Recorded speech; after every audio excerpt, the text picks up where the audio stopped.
Okay, we're rolling. 12-hour podcast.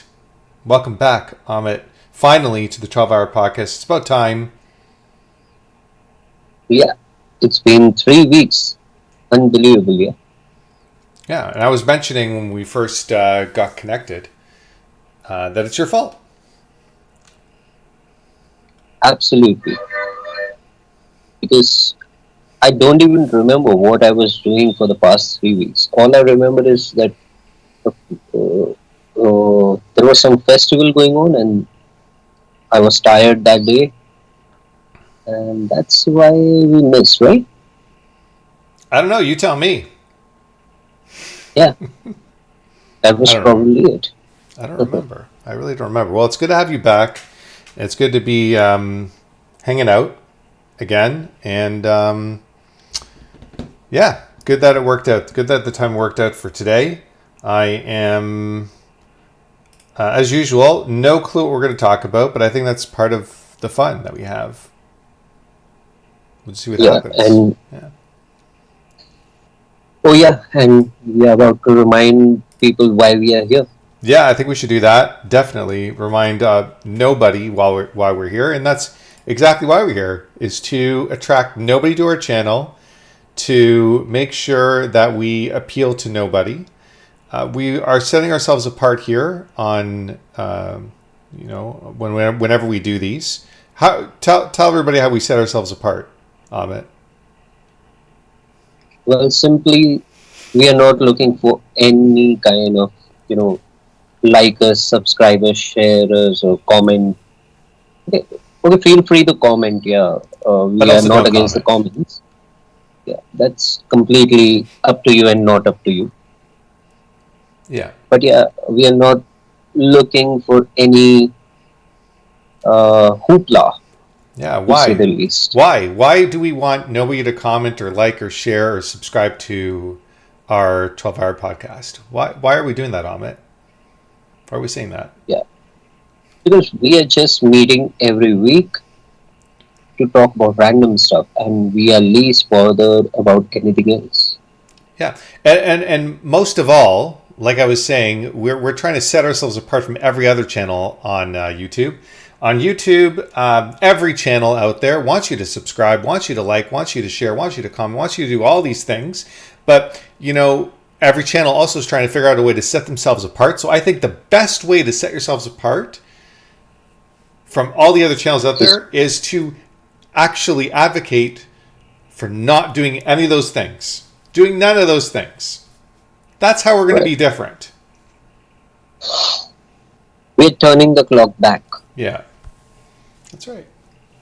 It's one way In to good think about old it. days where, yeah, people were not thinking about numbers at all. What is that? Let me guess. Is that a cigarette box? Playing cards? Mobrano.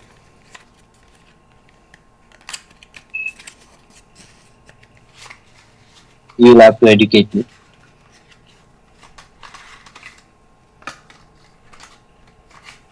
Okay. Playing cards. Yeah, they're playing cards. Now, they're not just any playing cards. Oh, they're upside down. Not just any kind of playing cards. Do you know what kind of playing cards these are? Okay, so that's what one of the cards looks like. Let's look at another one. How about these ones? Oh, these are all like the same suit. How about that one? Oh, is it something like tarot cards? Nope, they're not tarot cards. Oh, that's the same suit. Oh, there's another suit. Nice. These are new for me. I'm not aware of them. Yeah, so there are 4 suits. Okay, so let's get the 4 suits here. Let's just see. Let's find. Here we go. Okay, so there are 4 suits. This is something I've been teaching a few people how to play. Okay, so these are the 4 suits. Okay, so bats, swords, cups, and suns.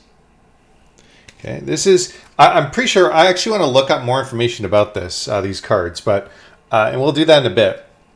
I'm pretty sure that this these types of cards go back a very long ways to like medieval times. These are Italian cards, and there are two games that you can play with these Italian cards. Two games that typically people play with Italian cards, and the names of the two games are Briscola, but a lot of people just call it Brisk, and the other game is called Scopa. Yeah. So I don't know how to play Scopa, but I know how to play Briscola or Brisk. Everybody I know calls it Brisk. And I used to play Brisk pretty much every single lunch hour in high school.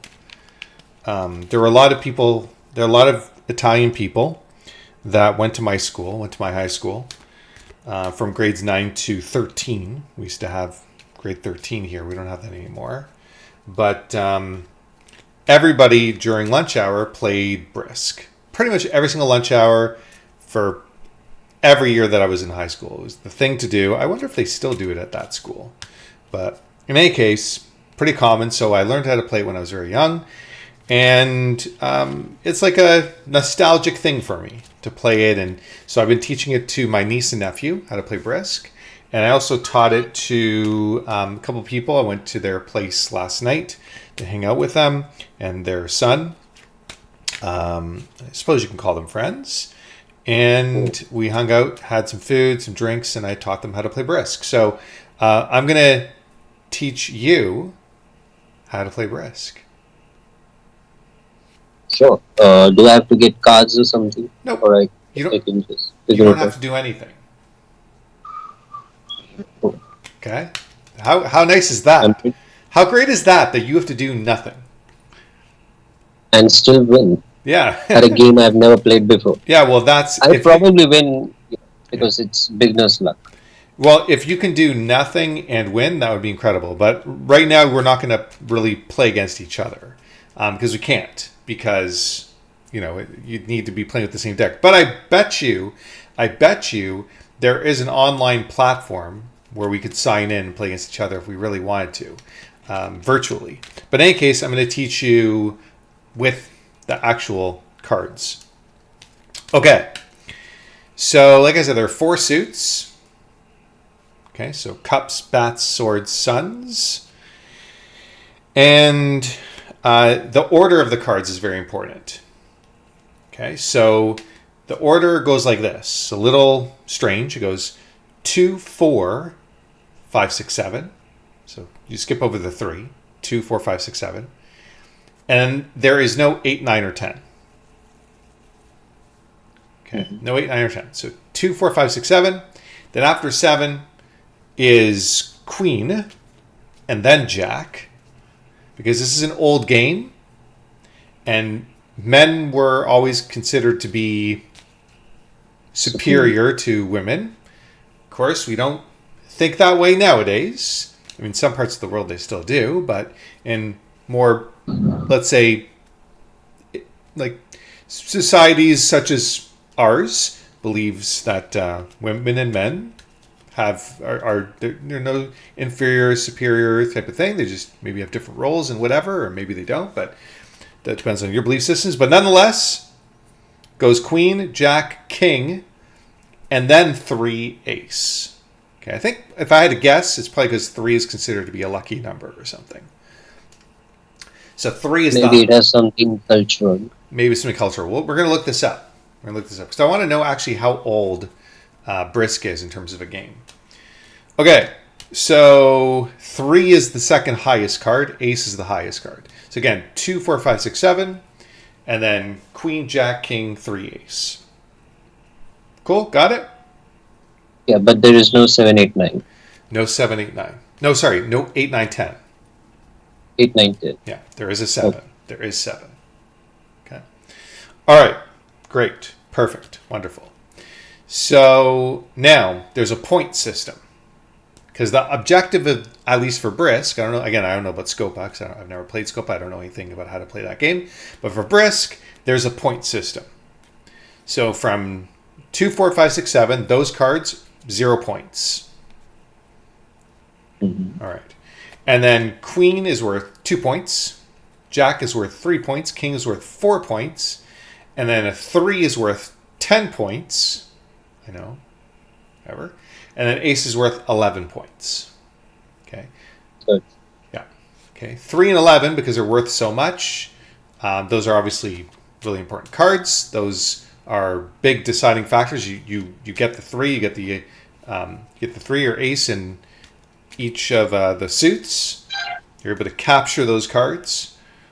You're able to win those cards into the pile of cards that you have. That's a big deal. Whoever has the most points at the end of a game wins. There are 120 points in the deck. And so basically you have to get 61 points or more. Yeah. Okay, fair enough. Cool. So now, here's how the game works. So you would deal out 3 cards. So I'll actually deal out 3 cards. I mean, you're not going to see them do it, but I'm going to deal it out. Okay, but I'm going to hold out both. I'm going to hold both hands, so you can see as best as I can. It's going to be a little bit challenging. But we'll try to do it anyways. All right, so here's both hands. Okay, so I've got some stuff going on here. Okay, cool. And then you would also pick out 1 card from the deck. Some people do the top, some people do the bottom, some people pick a card in the middle, whatever it is. You pick a card out, and then this card, for this game anyways, is known as the brisk suit, or the most powerful suit. Okay, so this card would be placed face up on the ground. The deck would be placed like this on top of it, so you always know what suit is brisk suit for the game. Okay. I'm just going to put that over there where you can't see it, but whatever. Okay, so then what would happen is, since I dealt, you would go first. So you would pick one of the cards to lead with. Okay, so let's just say you led with this card. Okay, so brisk again is cups. Okay, brisk is cups, so this is not brisk. So let's say you lay this card down, and then I would go to my 3 cards, and I look at them and I decide what I'm going to play. If I change suits, then I lose the hand. Okay? Unless I play a brisk. Okay. Okay, if I play a brisk, I'm going to win the hand unless you played a brisk. If you started with brisk, I'd have to play a higher brisk to win the hand. Okay? So I can either win the hand with a brisk, or I can win it with a more powerful card of the same suit. Oh. Got it? So knowing that, out of all the cards, and again, cups is brisk, so seeing all the cards, which card do you think would make the most sense for me to play?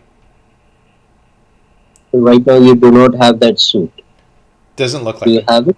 Nope, looks like I got the 4 cups, the ace of swords, and the 2 of suns. You will probably throw away the lowest card, which is 2 of Suns. 2 of suns. Okay, so we would throw that card away, and I agree with you. Yeah, that makes the most sense. If I use this card, I would lose those points, right? If I played a brisk, I'm not really capturing any points with the brisk, so it's kind of a waste, right? Okay, Right. so you got the idea, basic idea of the strategy. I'm not going to go through like many hands. You get the idea. And basically you go and you play until all the cards are used within the entire deck.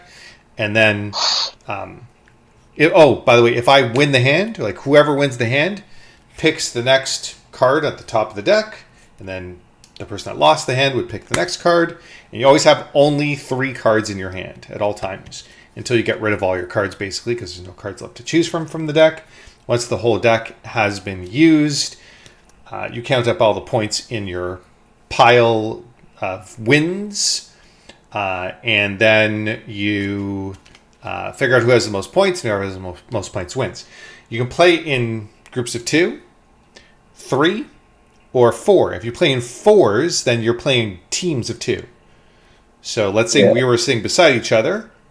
There are 2 other people sitting beside us, so I would play with that person, and you would play with that person. Okay, and you're kind of teaming up against each other to be able to try to capture the most points, essentially. There's a lot of strategy because, for one, as you're playing cards, you want to kind of keep track of what's been played so you can get a little bit of a sense of what other people might have, and based upon how they're playing, you might have a little bit of an idea of what they might have in their hand. So you might at certain times decide you want to lead with a brisk. You might want to start the hand with a brisk because you have the impression that the team has a lot of points in their hand and they might be forced to drop points. Right? So there's things like that. You want to be like really kind of aware of what's going on, what brisks have been played, what brisks have not been played, what high cards have been played and which ones have not, that type of thing. And the more you play, of course, the more you learn about the other team and how they play, and then it becomes more and more of a battle because you get a better sense of their style of playing. Yeah. So, yeah, kind of fun. So that's Brisk. Firstly, I have to commend you because you have explained it really well. Thank you. It's a completely new game for me, and I still get it. Besides, there is a game that we have played which is very, very similar to what you just explained. Okay. We call it Mendicote. It's played with normal playing cards, Okay. and the goal is to collect the tens. The 10 is the most important card, Okay. even though it's not the highest rank card, but it is the goal of the game to collect all the tens. Okay. And again, it is also played in teams, so you need at least 4 players or 6 players. Okay. So you can play in, and it's teams of 2, or can it be teams of 3? It can be either 2 Oh, really? or 3, Okay. Interesting. but it cannot be.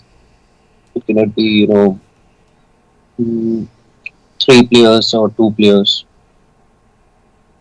It cannot go on like that.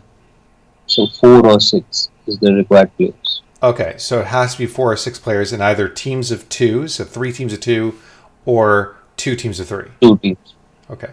And you can't be like Or every we person can for have themselves. 3 teams of 2. We can have 3 teams of 2 also. Yeah, 3 teams of 2 or 2 teams of 3.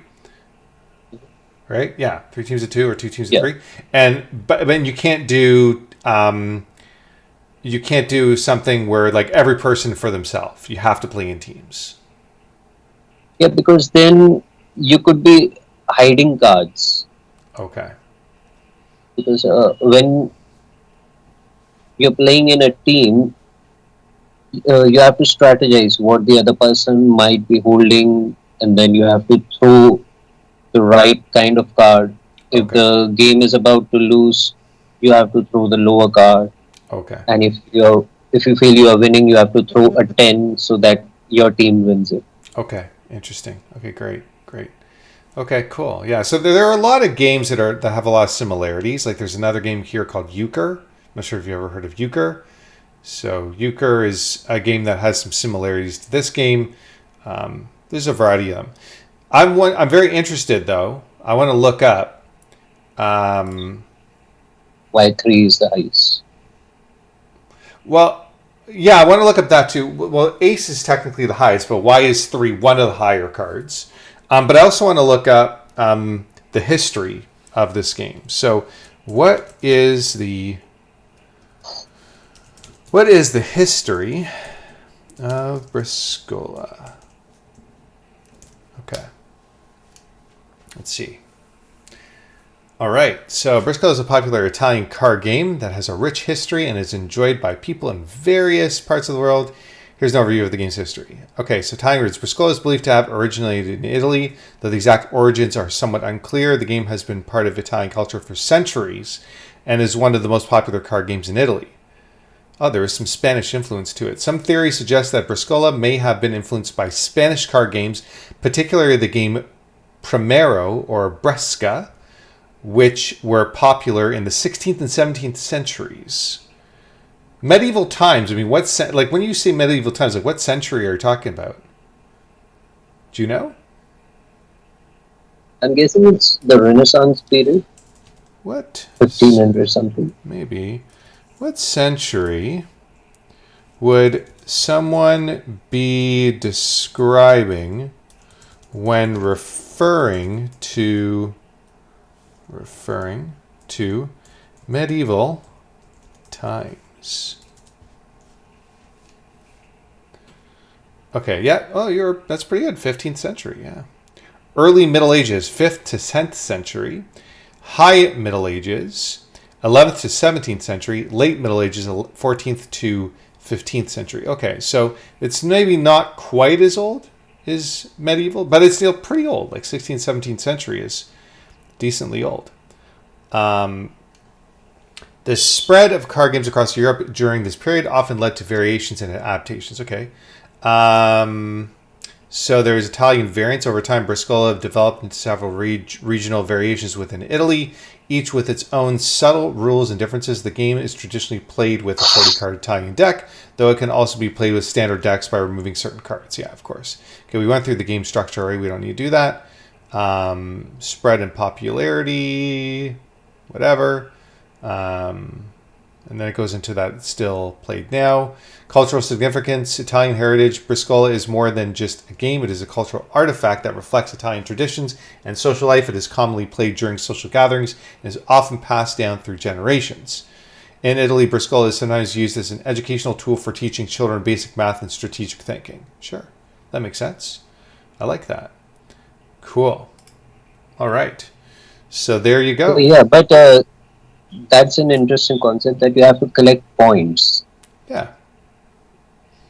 So that changes the game because in Memory Code you just have to collect the cards of 10. Yeah. So it requires much more strategy here, I guess. Why is the 3? Why is the card 3? One of the highest cards in the game, Briscola. Does this have to do with the number 3 being considered lucky?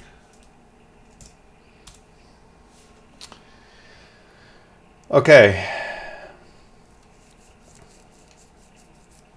So the card ranking in Briscola, where 3 is one of the highest cards, has more to do with the historical and cultural development of the game rather than the number 3 being considered lucky.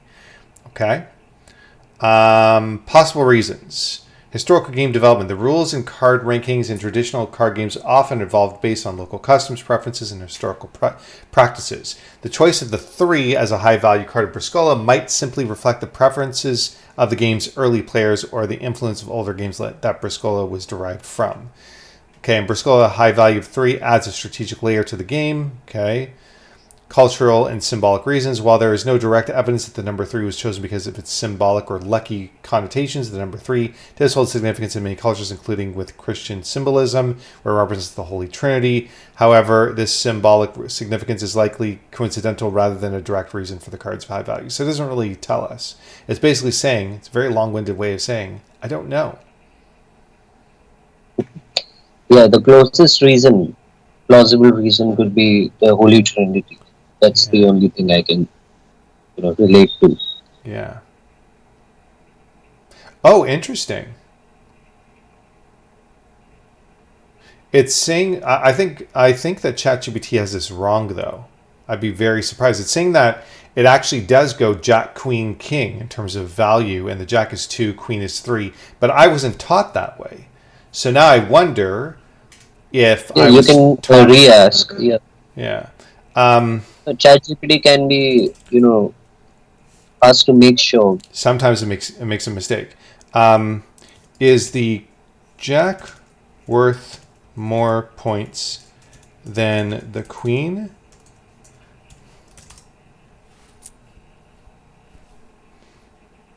Okay.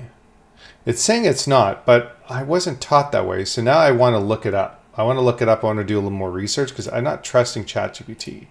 ChatGPT sometimes is just, it hallucinates, they call it, right? Or maybe recently they changed it to give Queen more power, something like that.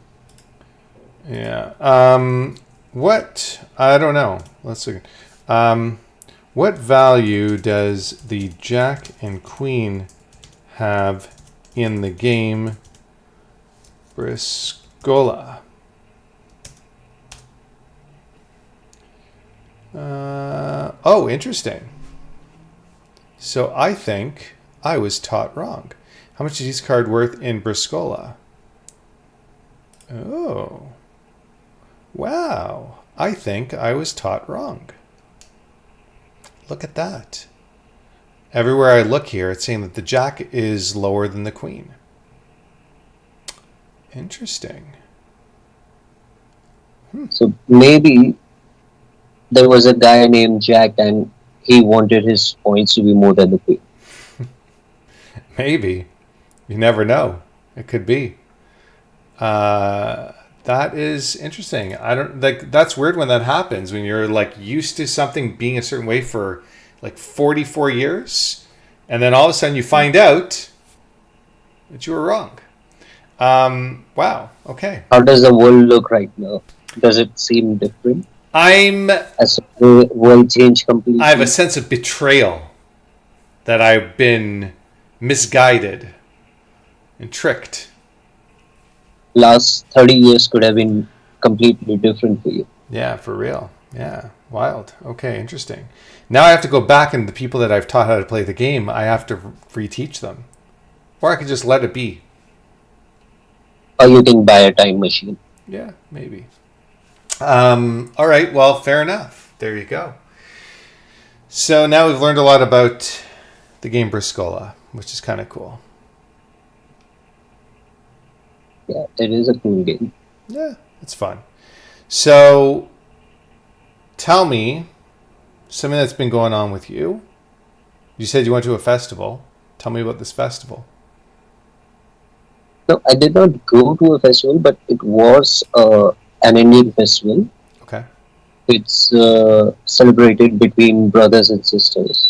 So what you are supposed to do is the sisters have to tie a rakhi. It's kind of a promise thing. Okay. It symbolizes a promise Okay. that the brother is gonna take care or protect the sister. Okay. So the festival comes every 1 year, and while this is going on, the brothers and sisters are, following the traditions. There Okay. are other things that are added to make the whole day more celebratory. So you can have food, you can have drinks, you can have playing card games. Okay. So all that happens, and it basically eats up your whole day. And even at night, you are, you know, still in a fun mood. So you're not about to retire pretty soon. Right. So yeah, that's what happened. So you're playing games, playing cards, and it goes on till uh, whenever you are tired. Okay. Interesting. Okay. So what's the name of the festival? Raksha Bandhan. How do you spell that? Rakshk. Raksha. Rakshk. Kshk. So there's You no can there's type no it. there's no vowel in between the H and the K at the end. Again, Rakshha. Oh, A at the end. Okay. So Raksha. Raksha. But I don't say it as beautifully as you do, of course. Raksha means protection. So Oh, okay. now you can see. What are you? Why protection? What are you? I guess is like what are you protecting against? The bad energy out there, or like evil forces? Anything like if you had a sister, what kind of things you would be protecting her from? Ah, okay. Okay, gotcha. Bad people. People doing maybe bad things that they shouldn't be doing. Or maybe Yeah. bad decisions that she might make because she's enticed to make certain bad decisions. So bad experiences. Bad things happening to her. Whatever it is, yeah. Okay. Yeah. So it's about brothers protecting sisters in particular? Yeah, in particular. Oh, okay. This is what the Interesting. tradition is about. Okay, so it's not about men protecting women. It's about specifically brothers protecting sisters. Right. Got it. Interesting. Interesting. So if you don't And have any sisters, then I guess you don't celebrate Raksha? yeah, mostly it happens that way, but then you can, you know, get it tied from a cousin or something, cousin, or Okay. even sometimes a neighbor, or some people, you know, uh, ask their mothers to do that. Okay. Okay. Interesting. But Yeah, and if you don't have tradition, any, what if you are like a woman and you have no brothers, right? So, the same way, you can tie it to a cousin or yeah. Okay. a neighbor or someone. I mean, the culture there, anyways. I think. You correct me if I'm wrong, because I don't know, but I imagine I think the culture there is very much the type of culture where they consider like all the women to be sisters in some regard, and all the men to be brothers in some regard. Is it very much like that type of culture there? Would you say? Where Not really. no?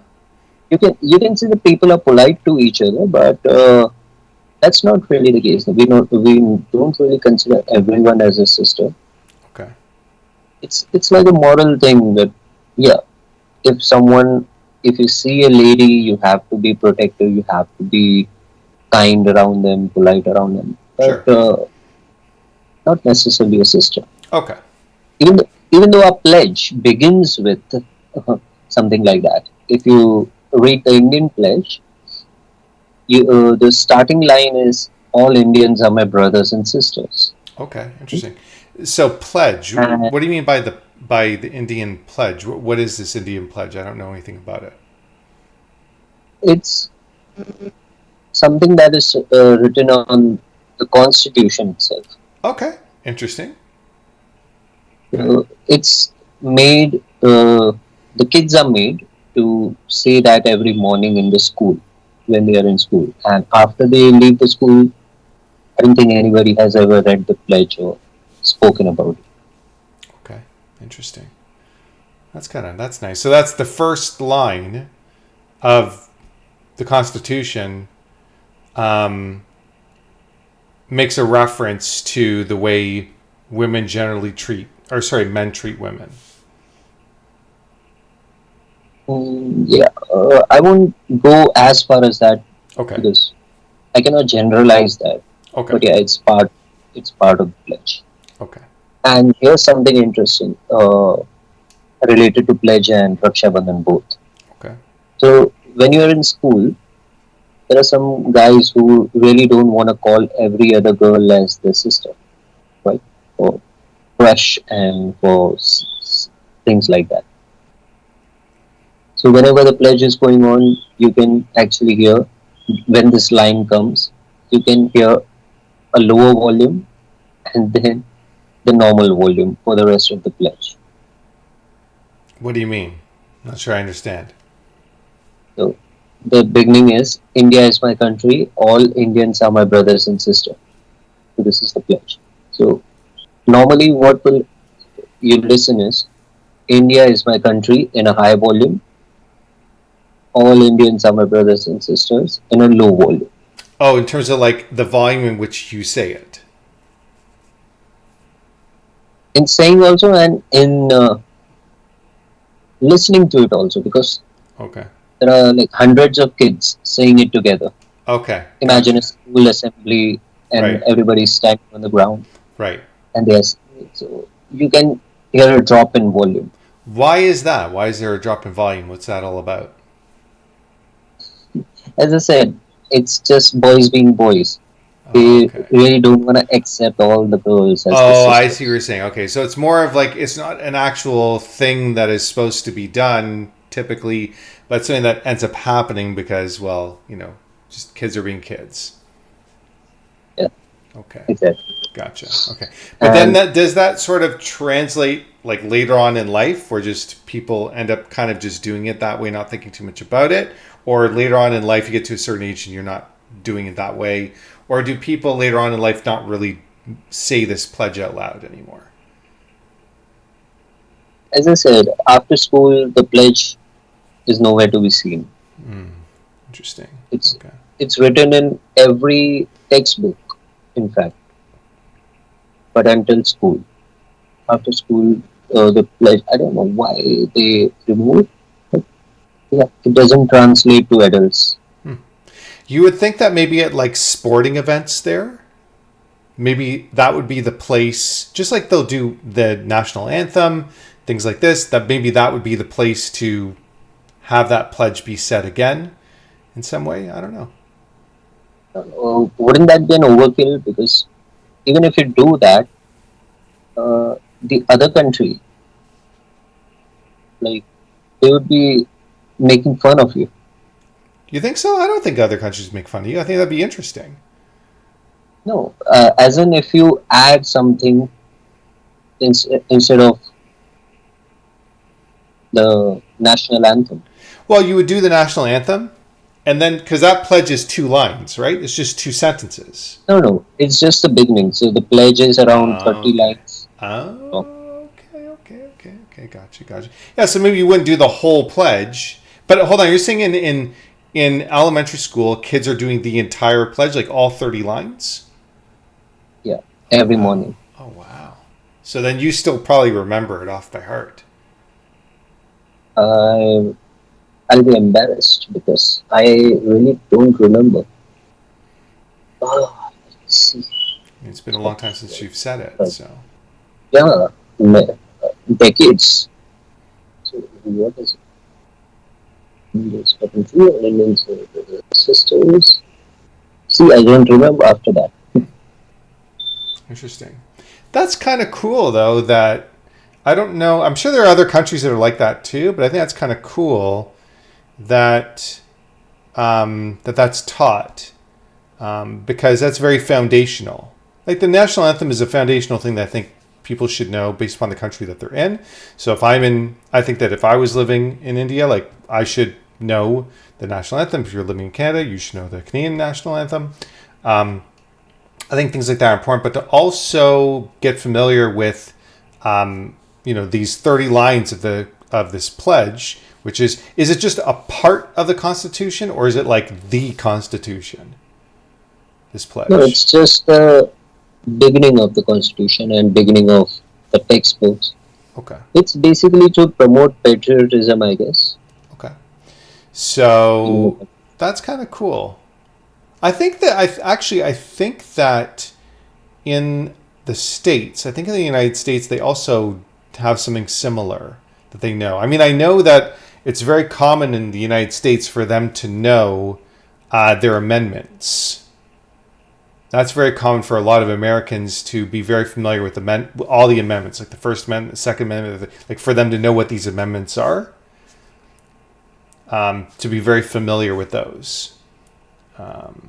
Yeah, so there's, I guess, some similarities, but I don't think there's anything in Canada that we have that's like that. I don't think there is.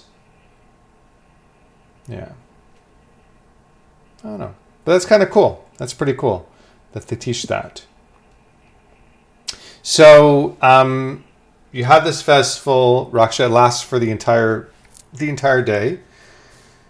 And that was on the weekend, I guess.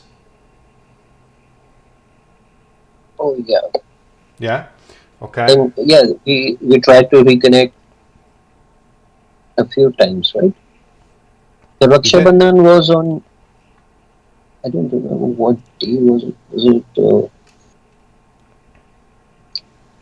I don't really remember what day was it. That's okay. I guess it was 19.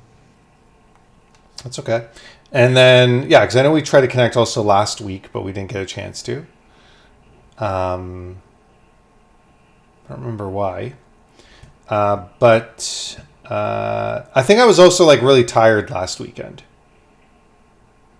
Yeah, I also don't remember why I was so tired. yeah. All I remember is you saying that you haven't had sleep for a few days. So Yeah. Well, that was the case. Yeah, I just wasn't sleeping very well for a few days.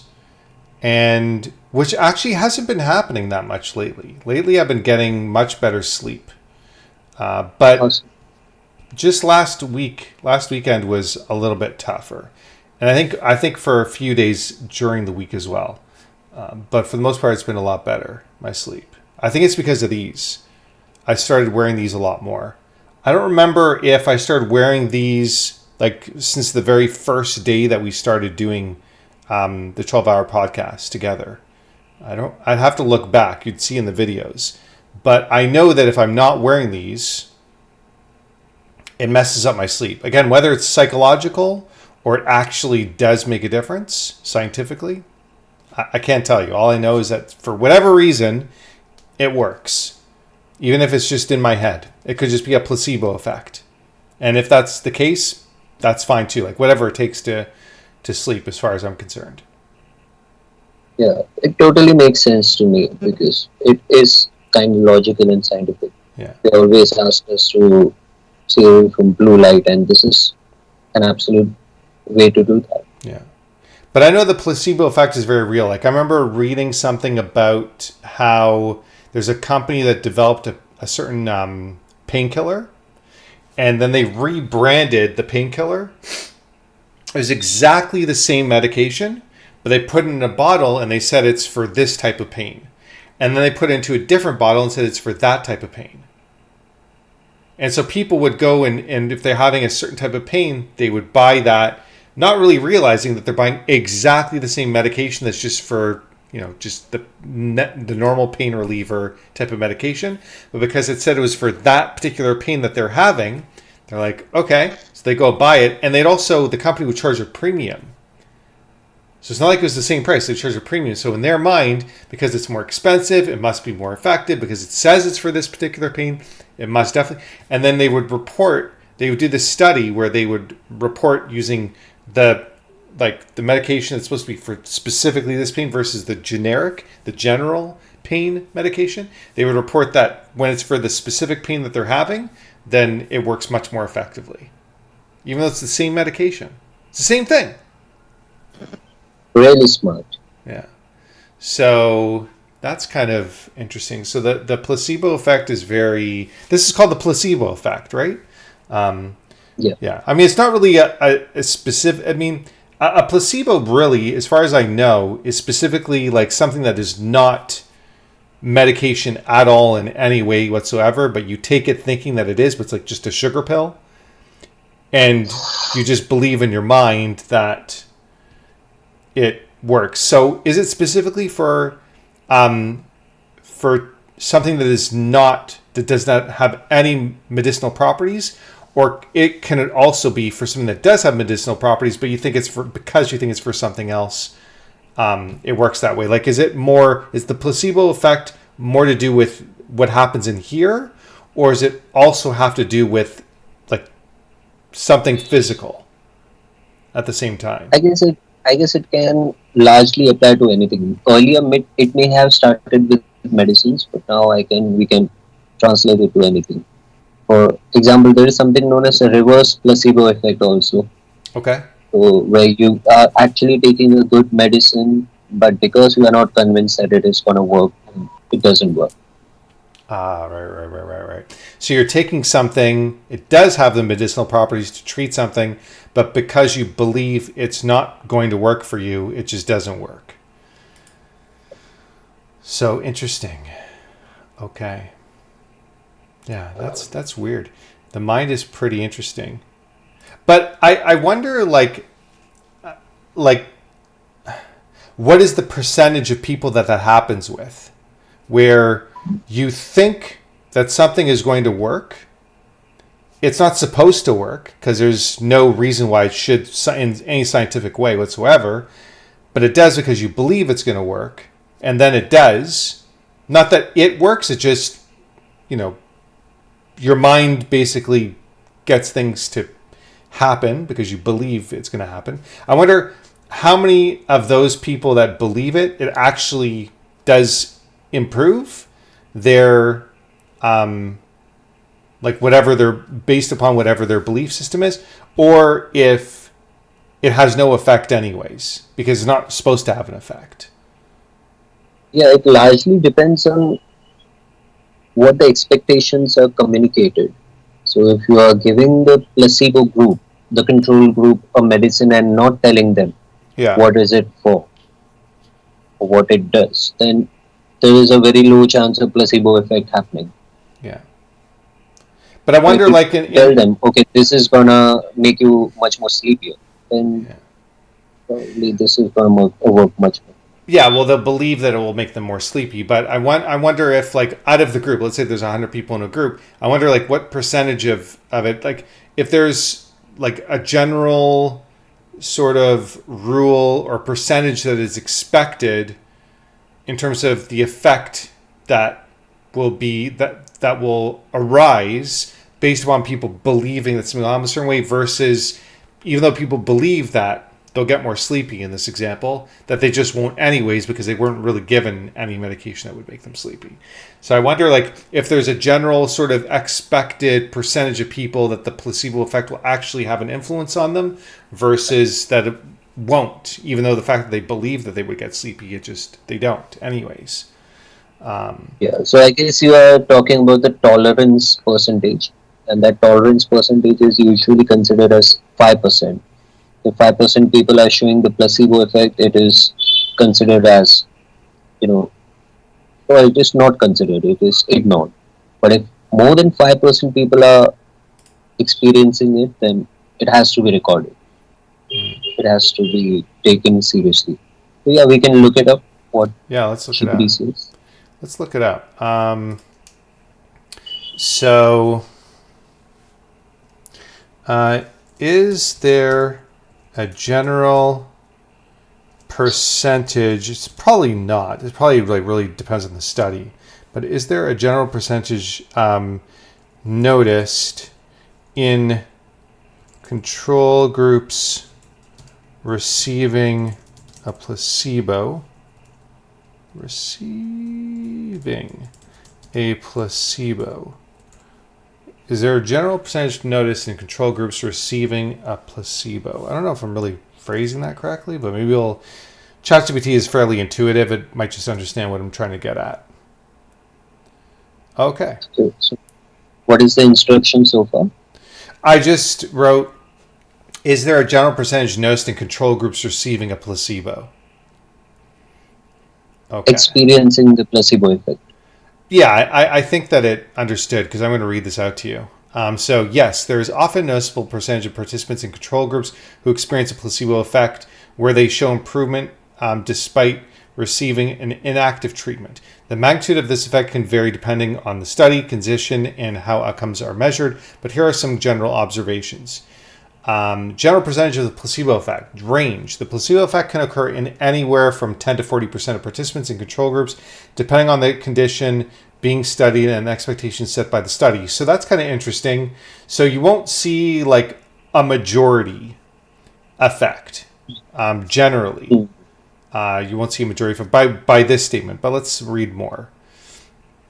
In studies involving conditions that are subjective in nature, such as pain, anxiety, or depression, the placebo effect can be particularly strong, sometimes affecting up to 50% or more of participants. Okay, so it can be more, it can't be a majority, but it's still sometimes. So that's interesting. Lower end, in studies involving more objective measures or conditions with clear biological markers, the placebo effect might be less pronounced, often falling below 10%.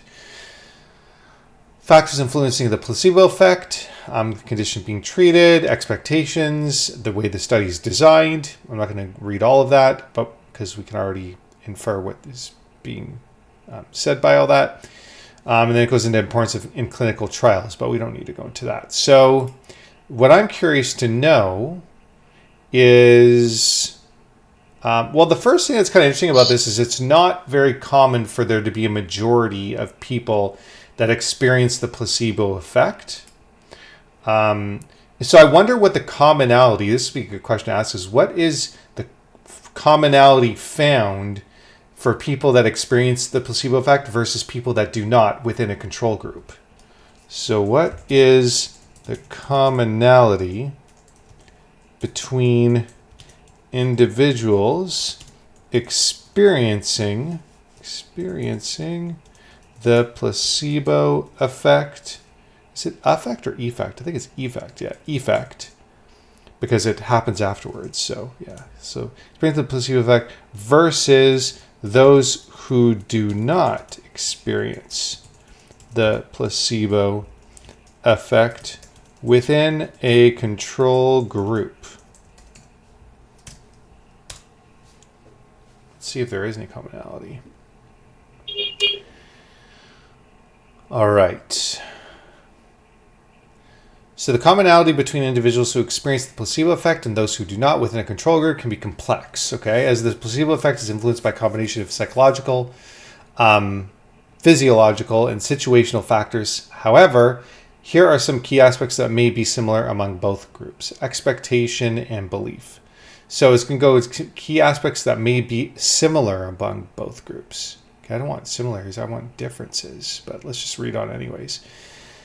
So expectation of improvement. Both groups may start the study with some level of expectation that they may improve, blah, blah, blah. Okay, so we already know that. Belief in treatment, engagement with the study, compliance. Both groups generally follow the study protocol, attention to symptoms, participants in both groups. Now, it's just, I don't think it's fully understanding what I was asking. Because it's going into people that experience the placebo effect that were not part of the control group. I think it's understanding the folks that are not in the control group versus people that are in the control group. And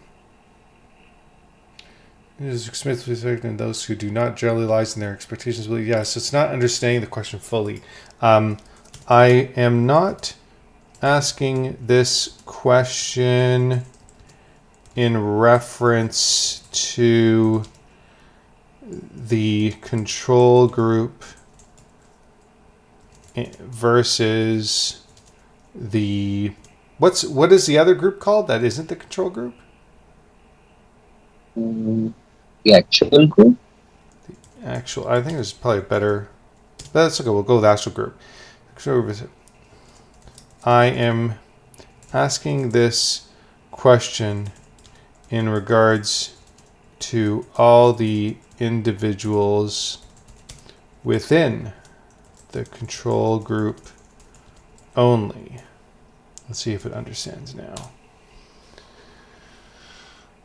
Within the control group of study, which consists of participants who receive a placebo, the commonalities between those who experience the placebo effect and those who do not can still be explored through several factors that influence the response to a placebo. Here is a focus on the similarities among these individuals within the control group. Okay, so exposure to the same context. Some treatment conditions. All participants in the control group are exposed to the same conditions, such as receiving the placebo in the same manner, example, blah, blah, blah, and in the same setting, which provides, so I understand that. Expectation of treatment. So expectation of treatment. Informed consent and study information. Yeah, so it's just going into, I don't think it's fully understanding how I'm asking, like what question I'm asking here.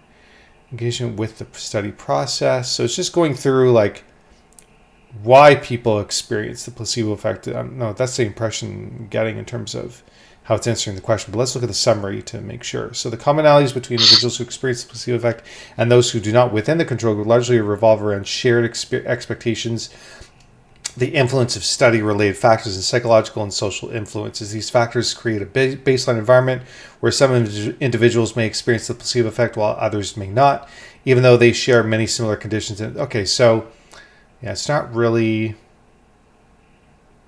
I guess it's kind of going into some things. Okay, so yeah, because it's going into here psychological and social factors.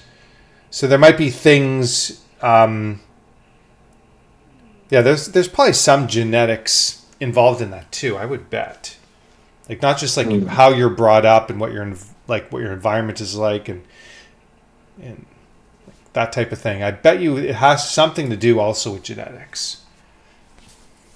I don't know. Probably. Yeah. Some have a strong immunity, so even placebo effect cannot have any effect on them. Maybe. But maybe it's more genetics in terms of like that affects like the types of chemicals that are in your brain, and because of the types of chemicals in your brain, that is ultimately going to determine like how you perceive taking medication in general. Like I bet you there's some people like you were saying who's like kind of that reverse placebo thing where they're Mm-hmm. part of the actual group and they take the medication, and then some of those people are like they don't experience the effects at all. And maybe it's because some people, I would imagine it's probably because some people, maybe like their biology doesn't match well with the medication, because there is that, right? Like certain medications will react very well with certain people's biology and not so well with other people's biology.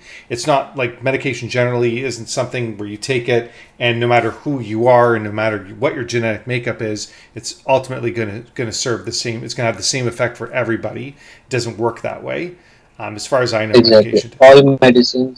All medicines have like.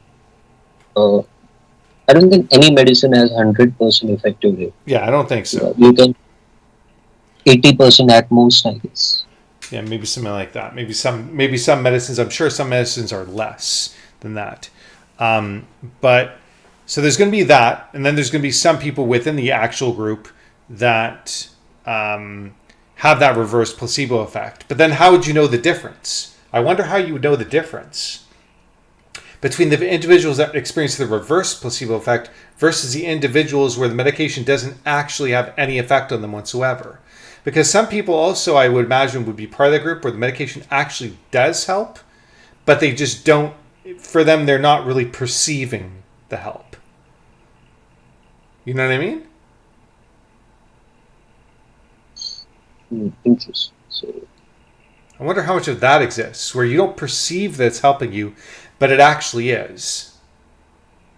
I guess some kinds of test maybe which can have these markers that doctors can measure and they can say, okay, it is working. We can see that medication is working. Yeah, But the patient themselves are saying, no, I don't feel any yeah, difference.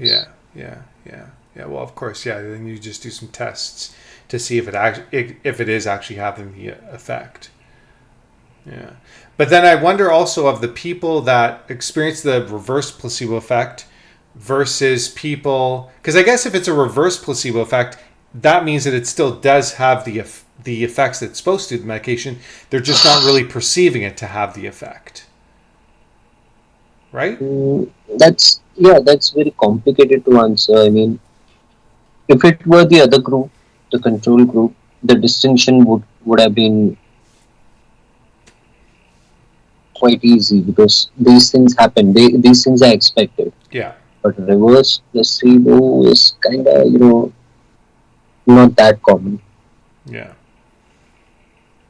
I've heard of even people like, I don't know how true this is, but I've heard of situations where people take like a medication, let's say, that's supposed to improve your liver function or something like this, right?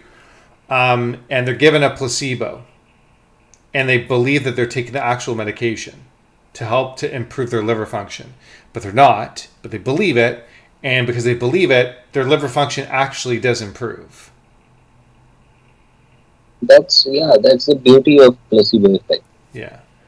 I mean, that's amazing, right? Like when stuff like that happens, I guess because I mean that we know the brain is very powerful in terms of the chemicals that it can ensure that the body produces, right? So if there's certain chemicals that your body needs to produce, and you would take the medication in order to get your body to produce those chemicals that you would typically be producing naturally, anyways, and that your brain would kind of send the right signals to get your body to produce those chemicals. If you're believing that you're taking the medication to get those chemicals to be produced, your brain might do something in order to just produce the chemicals naturally anyways, right? I guess I would imagine that that's pretty much what's going on. Yeah, exactly. Everything good about the body is the good hormones, Yeah. the good chemicals, and it can be influenced with just good thoughts alone because mainly it is controlled by the factors that we are already taught from the childhood. Yeah. Sleep well, eat well, drink enough water, play sports, go out in the sun. These are the basic things. If someone is doing all these basic things, then there is a very good chance that they don't even need any kind of medication. Well, yeah, I mean that's the best if you're treating your body in a very healthy way. And yeah, I mean at least it's going to help you for sure. Yeah. Yeah. Yeah, so all comes down to good hormones, good biochemicals, taking care of yourself and let the good biochemicals do their job. Have you been taking good care of yourself? Oh, absolutely. I've been feeling very good lately. I've been eating well, drinking less than before. I've been drinking water enough. There's always a bottle with me. I've been sleeping well and I've been working out. Not like before, I'm not a regular or sweating it out a lot, but I've been doing like 10 minutes, 20 minutes workout every day. That's great. Other than that, I've been keeping myself occupied. As you know, I've been playing chess and doing music in free time. That's it. You've been playing chess, have you? Yeah. Remember, I told you that I've been playing chess in my free time the last time we talked. Yeah. So you're almost ready for a rematch. I guess so. Maybe next We time. can try. Yeah, maybe next time. Maybe next You time we might, can. yeah, you might be sleepy right now. Yeah, and also I like to get things. I like to be prepared. I like to get things set up, so that way it's like viewable. And maybe we do another chess match next time. Next time we have together will be a chess match podcast. Definitely, we can try that. Yeah, But yeah. I, I think it all depends on the rating, I guess. You know, if you have been playing regular, you would know your rating. What do you Oh, think I don't your know. I rating have. would be? I think it's called your ELO or something like that, right? Yeah, LO rating. Yeah, I have no idea of what my rating is. No clue. Yeah. Alright, so my rating is currently fluctuating around 750. It's Okay. not that great, but Okay. it's better than before, definitely. I know that I can typically keep up with people. Not all the time, but sometimes people that like really study the game. Like I've had some friends, some people that I've played with where like they study the game and I can beat them. Not every time, not every time, but sometimes. And like I don't study the game at all. Um, so, but I've played a lot. I've played a lot of matches against a lot of people. So I think that's what's helped me. Like there's a lot of trial and error, and then learning kind of different patterns of movement. Um, Hmm, but yeah, we'll play next time. We'll play next time for sure. It'll be fun. We should do that every once in a definitely. while. We do like a little chess match podcast. We can set up something. I have this laptop in front of me. Oh, I can play the laptop and we can talk here. Oh, perfect, perfect. Yeah, and I can set up how I did last time, where like it's visible on the screen, where you can see each other's moves that are happening, and I can record it that way. So that'd be kind of cool. All right, buddy. Awesome. Yeah. Um, what else is going on with you? What else did you want to make sure that we spoke about in today's episode before the episode is done?